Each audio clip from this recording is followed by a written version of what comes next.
For today's vlog, lumusob nga pala kami ng aking mga kasama dito sa Riverfront, Maragondon, Cavite.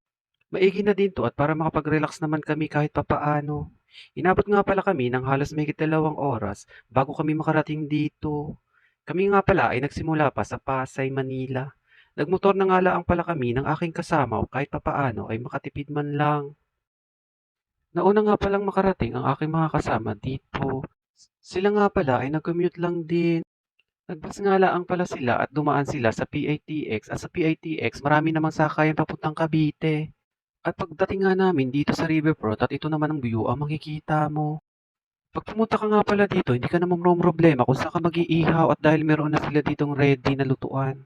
At dahil nga gusto namin pa mag-relax ay nag-order kami ng isang bucket dito sa kanilang restaurant. Ito nga pala yung kanilang menu na ino-offer. Kung gusto nyo nga palang makatipid, pwede kayong magdala ng inyong pagkain dito. Magbabayad na nga lang kayo ng corkage. Sa lagang 450, pwede ka na magdala ng anli po dito sa loob. At iyon nga ang diskarte na ginawa namin ng team. Bago nga pala kami nakapasok dito sa loob ng Riverfront, nagbayad muna kami ng 250 para sa entrance fee pag adult at 200 pesos naman kung bata.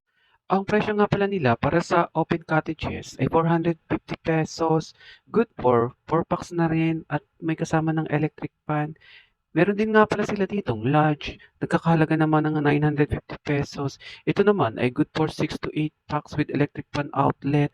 Meron din sila ditong gazebo poolside. Nagkakahalaga ng 1,000 pesos. Ito nga pala yung aming inabil.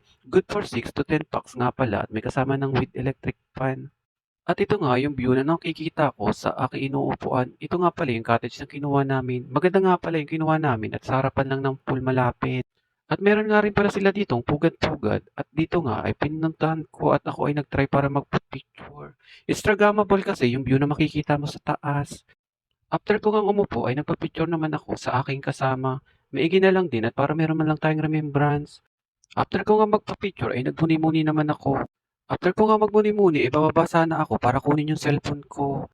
Nakisuyo na lang pala ako sa aking kasama para iabot sa akin yung cellphone. At para naman mabidyohan natin kung anong meron sa taas. Nang pumunta nga pala kami dito, super lakas ng hangin. Amihan kasi sa Cavite. At iyan na nga yung view na makikita mo kung nakapwesto ka naman doon sa taas.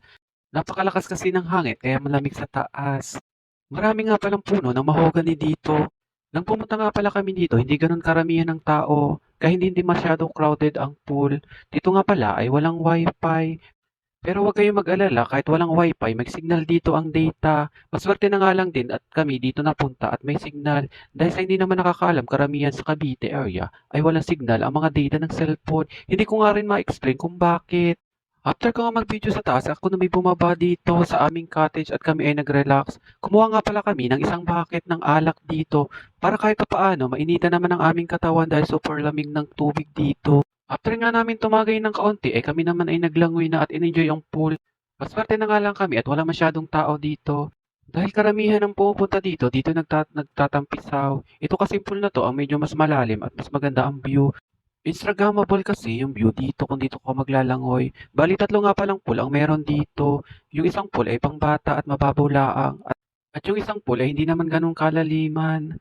Mas mahal na nga lang pala ang presyo ng cottage pag mas malapit dito sa pool. At iyon nga yung aming inabil.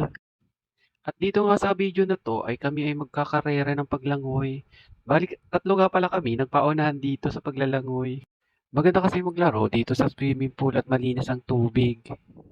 Nang makaramdam nga ako ng lamig ay ako ay umahon na at ako ay naligo. After ko nga maligo ay ako na may nag-ikot dito sa riverfront at ito nga ang aking nasilayan. After ko nga maligo ako ay umikot muna dito sa riverfront. Kung gusto ninyong mag-date ng iyong jowa dito, pwede kayo dito. At meron nga pala silang ina-offer dito na glamping room, good for 2 packs. Ang glamping room, good for 2 packs pala na with fun. Ang presyo nila dito ay 2,000 pesos pag weekday. At pag holiday at weekend naman, 2,200. Meron din nga pala sila dito glamping with AC naman. 2,800 pesos naman yung kanilang presyo. At 3,000 pesos naman kung holiday. At iyan nga, yung mga glamping room na ino-offer nila. At sa likuran nga naman ay wala ka masyadong makikitang bahay dyan at puro gubat. Maganda na nga rin to at presko ang klima pag dito ka pupunta. At sa bandang una naman, nandito naman yung glamping CR. At sa bandang left side naman, nandito yung CR na liguan at saka may inidoro. At dito naman sa right side, nandito naman ang Cabana. Nagkakalaga nga pala ito ng 2,450. Ito nga pala ay good for 15 packs to 20 pack. At ito na nga yung pangatlong pool nila dito. After ko nga manggaling sa pool, dumiretso naman ako dito sa main duyan. Napakaganda kasi ng view dito. Napaka-instagrammable talaga. At ito nga yung view na makikita mo pag nakapwesto ka dito mismo. At dito nga, naisipan ko na may bangka pala na dumadaan, hindi lang natin nabidyuhan. At dito naman sa bandang unahan, may paduyan sila. At dito naman, kung gusto mo mag-solo naman kayo na mag-jowa, pwedeng-pwede naman. At ito nga yung design na makikita mo pag nasa loob ka na. At kung nilalamig ka na, meron din sila ditong mahogany cafe. Marami din silang coffee na ino-offer dito. At ito naman yung mga tambayan na pwede mong upuan. And then after nga niyan, ay tayo nagduyan-duyan din para kahit paano ay ma-relax. After ko nga mag-ikot, ay ready na pala itong mga kasama ko para lumarga na. Bali 9 AM nga pala kami dumating dito at 3 AM naman ay umalis na rin kami. And then bago kami umalis, nagpicture-picture muna kami dito sa harap ng Riverfront Garden Resort. And then after noon, yung aking mga kasama sumakay na ng tricycle papuntang Labasan. At kami naman ang kasama ko ay nakamotor at kami ay may dadaanan pa. Shoutout nga pala sa aking mga kasama.